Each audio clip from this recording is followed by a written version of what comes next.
গল্পটা আমার 5-6 বছর আগে একটা ইউটিউব ভিডিওতে দেখেছিলাম, যেটা আমার লাইফকে অনেক ইন্সপায়ার করেছিল। তখন আমি কেবল 10 মিনিট স্কুলের জার্নিটা শুরু করছি। আপনারা তো সবাই উদ্যোক্তা হতে চান, রাইট?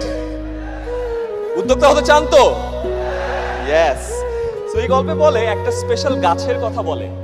এই গাছটার নাম হলো চাইনিজ ব্যাম্বু ট্রি। চায়নাতে এক ধরনের বাঁশের গাছ হয়।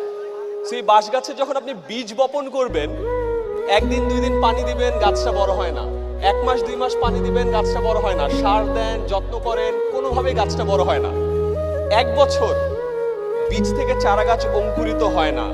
2 বছর, 3 বছর, 4 বছর পর ফাইনালি ওই বীজ থেকে অঙ্কুরিত হয়ে চারা গাছটা মাটির উপরে ওঠে এবং এরপরে মাত্র 4 সপ্তাহে চারা গাছটা 90 ফুট লম্বা বাঁশের গাছ হয়। কয় ফুট? 90